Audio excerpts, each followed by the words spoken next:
बच्चों, good morning to all of you.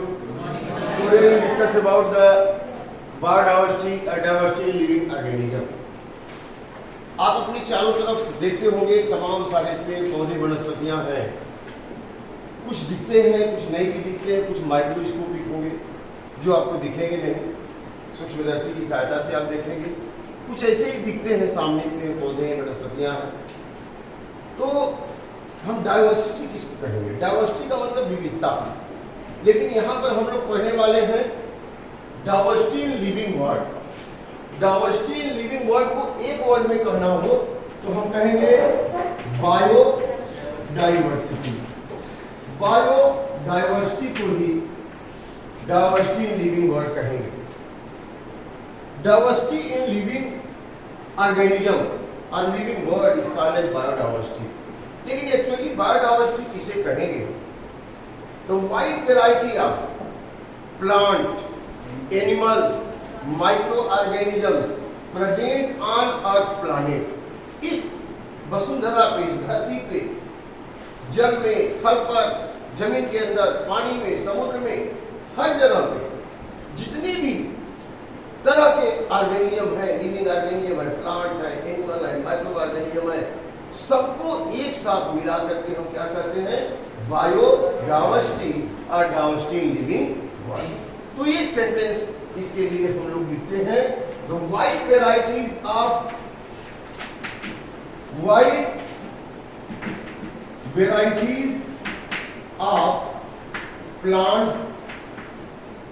Plants, animals and microorganisms. Wide varieties of plant, animals and microorganisms present on Earth planet are called as biodiversity.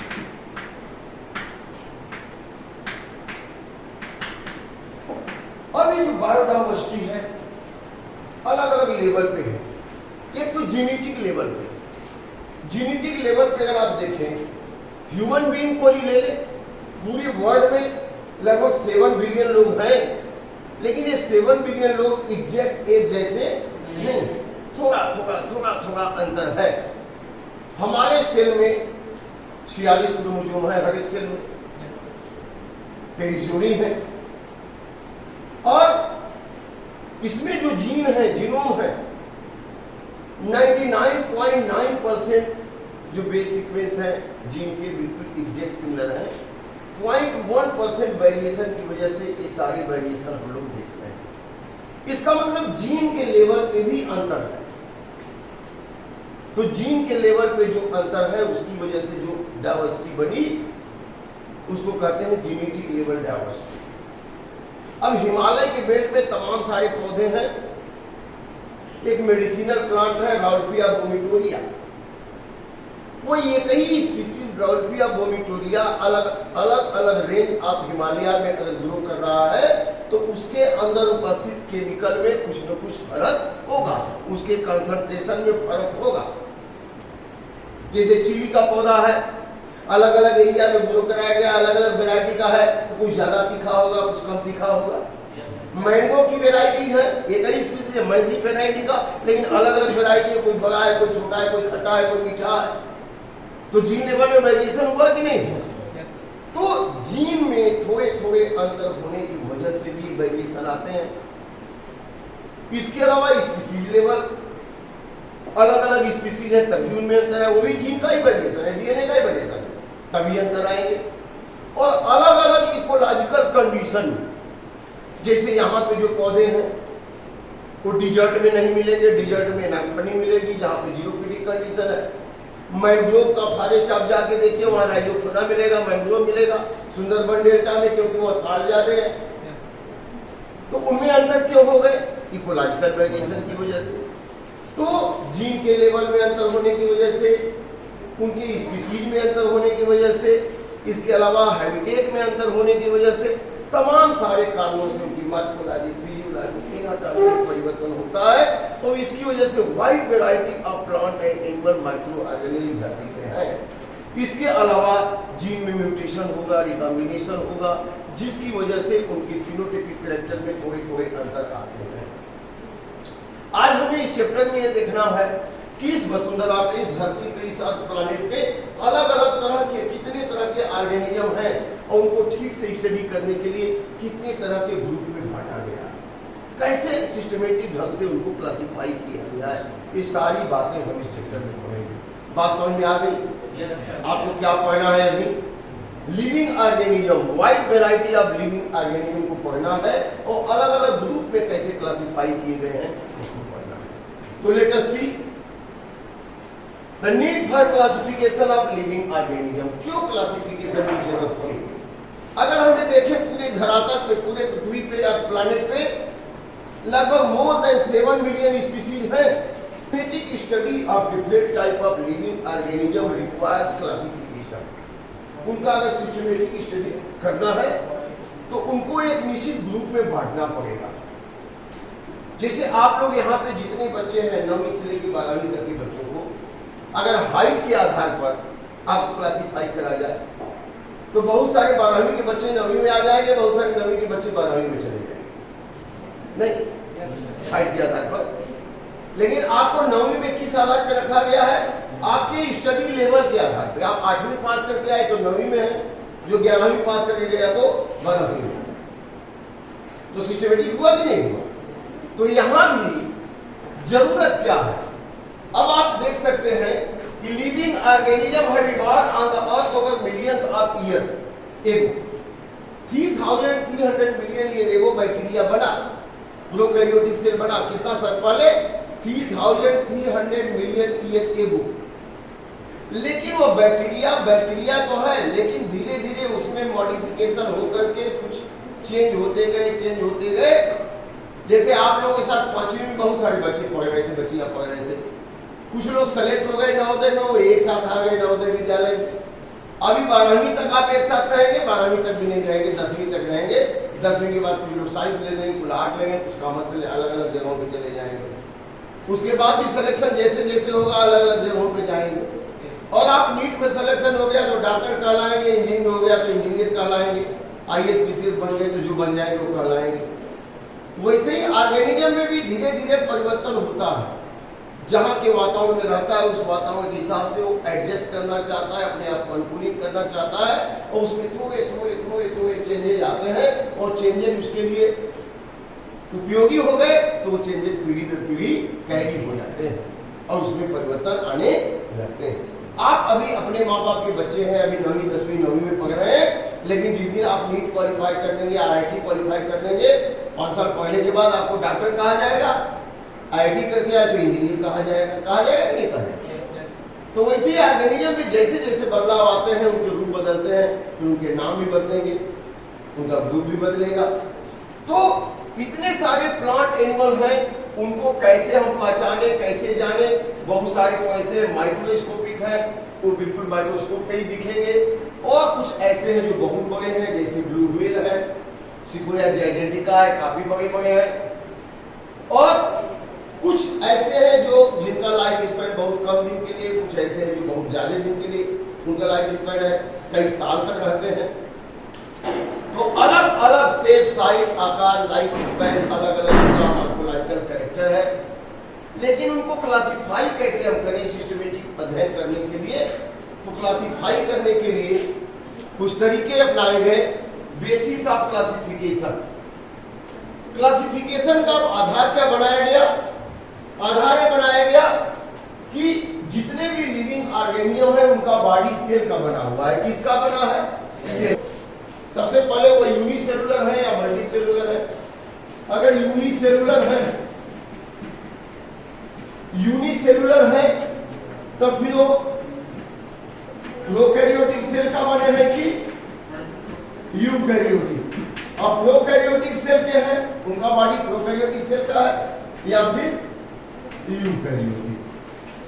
तो अगर prokaryotic cell का उनका body बना है तो इनको किस में रखा जाएगा? किंगडम मोनेरा में। किसमें रखा जाएगा? किंगडम मोनेरा में। अगर यूनिसेलुलर है, सिंगल सेल के बने हैं, उनका बॉडी कैसा बना है? सिंगल सेल का। लेकिन किस तरह के सेल के बने हैं? प्रोकैरियोटिक माने प्रिमिटिव सेल। प्रिमिटिव सेल माने क्या? Less developed cell. कैसा cell? Less developed. Less developed का मतलब आपको हमने बताया है कि उनका न्यूक्लियर मेम्ब्रेन है ही नहीं, न्यूक्लियस वेल डेवलप्ड नहीं है, nuclear membrane bound cell organism, mitochondria नहीं, गोल्गी कॉम्प्लेक्स नहीं, एंडोप्लाज्मिक रेटिकुलम नहीं, कुछ नहीं। केवल सेल वॉल है, सेल मेम्ब्रेन है, न्यूक्लियोइड है माने डीएनए है, राइबोसोम है और मीजोसोम्स है, वो अपना काम चला लेते हैं। मेम्ब्रेन बाउंड सेल ऑर्गेनिज्म नहीं है, वो बिल्कुल लेस डेवलप्ड है। वो बिल्कुल क्या है? लेस डेवलप्ड है एकदम। इसलिए उनको क्या कहेंगे? मोनेरा। किसमें रख दिए गए? मोनेरा में। तो मोनेरा में कौन आ गए? जितने भी बैक्टीरिया, जितने भी बैक्टीरिया हैं, साइनोबैक्टीरिया। साइनोबैक्टीरिया माने blue green algae, cyanobacteria, blue green algae. इसके अलावा आर्कियोबैक्टीरिया, आर्कियोबैक्टीरिया। इसके अलावा माइकोप्लाज्मा, इसके अलावा माइकोप्लाज्मा। ये सारे के सारे किसमें रख दिए गए? मोनेरा में, किंगडम मोनेरा में रख दिए गए। Kingdom Monera includes all the organism which are made up of prokaryotic cell. Their nucleus is not well developed because nuclear membrane absent. Membrane bound cell organisms are absent like bacteria, cyanobacteria, archaeobacteria, mycoplasma. ये सब किसमें आ गए बच्चों? Kingdom Monera. अब इसके बाद single cell के बने हैं, यूकैरियोटिक है। यूकैरियोटिक माने वेल डेवलप्ड सेल। इनका सेल कैसा है? वेल डेवलप्ड है। इसमें न्यूक्लियर मेम्ब्रेन है, न्यूक्लियर मेम्ब्रेन है, मेम्ब्रेन बाउंड सेल ऑर्गेनिज्म जैसे माइटोकॉन्ड्रिया है, गोल्गी कॉम्प्लेक्स है, एंडोप्लाज्मिक रेटिकुलम है। तो अब इनको किसमें रखा गया? Kingdom protista. Kingdom protista. Protista unicellular है लेकिन वेल डेवलप्ड न्यूक्लियस उनका है, माइटोकॉन्ड्रिया है, गोल्गी कॉम्प्लेक्स है, डेवलप्ड सेल। पहले ये बने थे 3300 मिलियन ईयर, लेकिन यहां से यहां तक आने में काफी समय लगा। ये लोग लगभग 1600 मिलियन ईयर को बने। ये बैक्टीरिया कब बना? 3300 मिलियन ईयर एगो। तो काफी लंबा समय लगा, ये वही इसको लिखते हैं। लेकिन प्रोटिस्टा के ऑर्गेनिज्म बनने में काफी 1600 मिलियन ईयर एगो, लगभग इतना एगो तैयार हो गए अप्रोक्सीमेटली। इसका मतलब कौन प्रिमिटिव है? कौन प्रिमिटिव है? कौन सबसे? मोनेरा प्रिमिटिव है। पहले बने, धीरे धीरे इसमें मॉडिफिकेशन होता गया, सुधार होता गया। उसके बाद कौन बने? यूकैरियोटिक बने, प्रोटिस्टन बने। ये लगभग 1600 मिलियन। इसमें कौन आएगा? इसमें कौन आएगा? अमीबा, पैरामीशियम है, पैरामीशियम। और कौन आएगा? यूग्लिना है, यूग्लिना। और कौन आएगा? और ट्रिपैनोसोमा। कुछ पैरासिटिक भी है, ट्रिपैनोसोमा। प्लाज्मोडियम भी इसी में आ जाएगा है, प्लाज्मोडियम भी इसी में आ जाएगा। ईस्ट तो फंगस में आएगा, यूनिसेलुलर वो भी है, सही कर रहे हैं आप, यूनिसेलुलर है, ईस्ट है। और इसके अलावा यहां पर आ जाएगा, और कौन आ जाएगा? एंट अमीबा, एंट अमीबा। ये सब यूनिसेलुलर है, ये इसमें आ जाएंगे। ये इनसे ज्यादा डेवलप है क्योंकि न्यूक्लियर मेम्ब्रेन है इसमें, माइटोकॉन्ड्रिया है इसमें, गोल्गी कॉम्प्लेक्स है इसमें, तो वेल डेवलप्ड हो गए। अब प्रश्न उठता है कि जो मल्टी सेलुलर है उनको कहां पर रखा जाए? एक क्राइटेरिया तो आपने बनाया, अगर यूनिसेलुलर है तो उनका सेल कैसा है? प्रोकैरियोटिक है तो मोनेरा, यूकैरियोटिक है तो दो किंगडम तो आपने बना लिया। तीसरा किंगडम किस आधार पे बनेगा? अब मल्टी सेलुलरिटी के आधार पर। अब मल्टी सेलुलर है, लेकिन मल्टी सेलुलरिटी में भी यस, एक मल्टी सेलुलर है तो सब यूकैरियोटिक ही है, ये तो पक्का है कि सबके सब में यूकैरियोटिक सेल के बने हैं। ये ऑर्गन और ऑर्गन सिस्टम इसमें है, लेकिन अब इनको किस भाग में बांटा गया, कैसे डिवाइड किया जाए? तो मोड ऑफ न्यूट्रिशन किया जाए। ये भोजन कैसे करते हैं, अपना पोषण कैसे लेते हैं? On the basis of mode of nutrition. तो अब यहां मोड ऑफ न्यूट्रिशन काम कर गया, मोड ऑफ न्यूट्रिशन। यहां तो सेलुलर ऑर्गेनाइजेशन काम किया on the basis of cell organisation. Cell organisation के आधार पे आपने देखा यूनिसेलुलर है कि मल्टीसेलुलर है, और यूनिसेलुलर है तो प्रोकैरियोटिक है कि यूकैरियोटिक है। अब जब प्रोकैरियोटिक की बात हो गई, यूकैरियोटिक की बात होगी, तो मल्टीसेलुलर। मल्टीसेलुलर में मोड ऑफ न्यूट्रिशन इनका क्या है? भोजन कैसे ग्रहण करते हैं? ये अपना भोजन बना लेते हैं या सड़ी गली चीजों से लेते हैं, या नहीं बनाते हैं, जो बनाने वाले हैं उनको खाते हैं डायरेक्टली इनडायरेक्टली। समझ में आ गया कि नहीं? Yes sir. तो those who are सेप्रोफिटिक, जो सेप्रोफिटिक है, सेप्रोफिटिक का मतलब नॉन क्लोरोफिलस है, सड़ी गली चीजों से लेते हैं भोजन, वो नॉन क्लोरोफिलस है। क्या है? नॉन क्लोरोफिलस, नॉन क्लोरोफिलस है, सड़ी गली चीजों से लेते हैं भोजन, और सेप्रोफिटिक है। तो इनको किस में रखा गया बच्चों? Kingdom, kingdom, kingdom fungi, kingdom fungi में रखे गए, किंगडम फंजाई।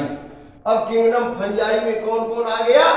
किंगडम फंजाई में एगरिकस का नाम सुना होगा, मशरूम है ना, देखते हैं ना बरसात के दिन में ऐसे छत्रक उग जाते हैं, देखा होगा, जहां कैटल डंग वगैरह डिकम्पोज हो रहा है, ऐसे छत्रक उग जाते हैं, एगरिकस हो गए। जितने फंगस है, सेलवाल तो है उसमें, काइटिन की बनी है, यूकैरियोटिक भी है सेल उनकी, लेकिन वो अपना भोजन स्वयं नहीं बना पाते, वो सड़ी गली चीजों से भोजन लेते हैं, तो उनको सेपरेट ग्रुप में कर दिया गया, किसमें?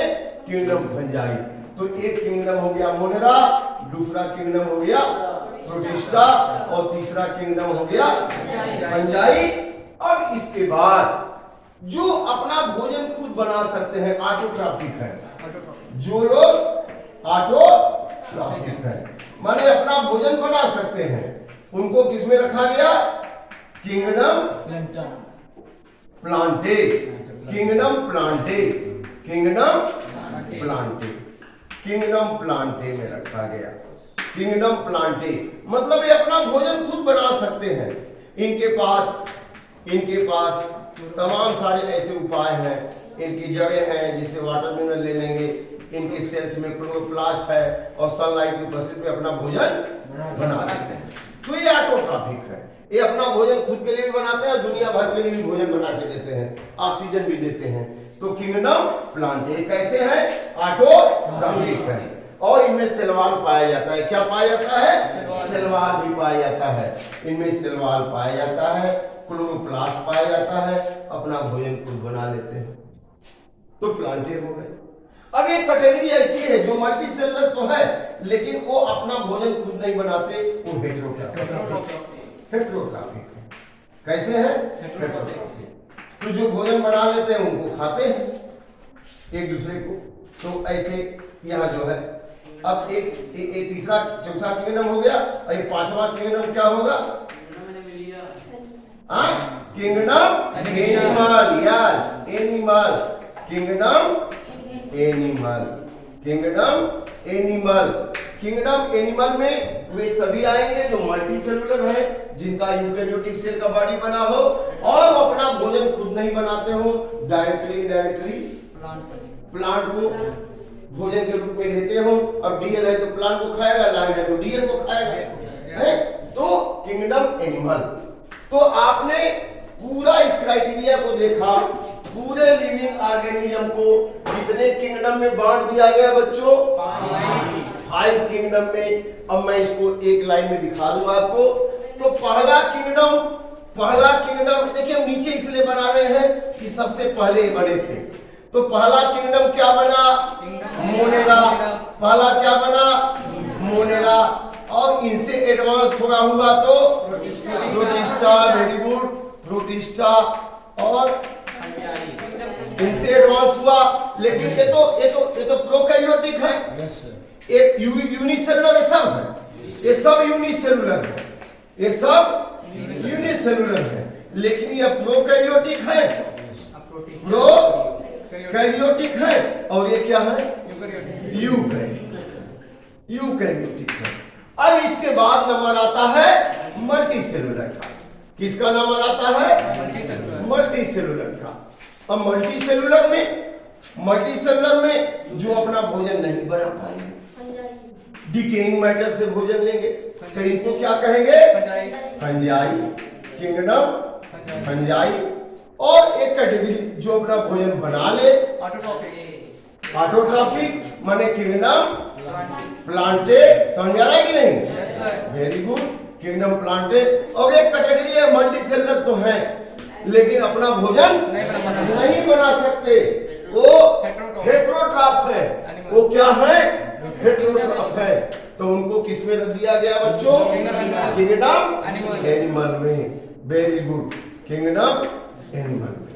तो आपने देखा कि on the basis of cellular organisation, prokaryotic और eukaryotic, so organism are divided into monera, protista, then multicellular on the basis of mode of nutrition, heterotrophic, parasitic, kingdom fungi, autotrophic, kingdom plantae and heterotrophic, kingdom animal। तो पूरे living organism को 5 kingdom में divide किया गया। Kingdom Monera, kingdom protista, kingdom fungi, kingdom plant and kingdom animal. तो इसको कहते हैं 5 किंगडम सिस्टम ऑफ क्लासिफिकेशन। ये 5 किंगडम सिस्टम क्लासिफिकेशन किसने दिया? आर.एच. व्हिटेकर। किसने दिया? आर.एच. व्हिटेकर, इन्होंने दिया था। इसके पहले 2 किंगडम सिस्टम क्लासिफिकेशन आया था। 2 kingdom system classification was given by Carolus Linnaeus. लेकिन उन्होंने बताया कि पूरे ऑर्गेनिज्म को 2 किंगडम बांटा गया, प्लांट और एनिमल। माइक्रो ऑर्गेनिज्म के बारे में कोई चर्चा उन्होंने नहीं करी। लेकिन बाद में देखा गया कि माइक्रो ऑर्गेनिज्म भी तो है, यूनिसेलुलर भी तो है, फंजाई भी तो है। तो इन्होंने आर.एच. व्हिटेकर ने 5 किंगडम सिस्टम क्लासिफिकेशन दिया। और इस 5 किंगडम सिस्टम क्लासिफिकेशन में क्या आया? Monera, protista, fungi, plant, animal. तो अगर यहां पे हम बॉर्डर लाइन बना दें तो इसके ऊपर लिविंग और यह बॉर्डर लाइन और नीचे नॉन लिविंग, और दोनों के बीच में वायरस आ गया। Virus is the connecting link between living and दोनों के बीच की लिंक हो गया। नीचे नॉन लिविंग और उसके ऊपर में prokaryote, eukaryote, multicellular, prokaryotic Monera, eukaryotic protista unicellular and multicellular, the kingdom fungi, the kingdom Plantae, the kingdom animal. So one by one we will discuss about this monera, protista, fungi, plant and animal. Thank you very much.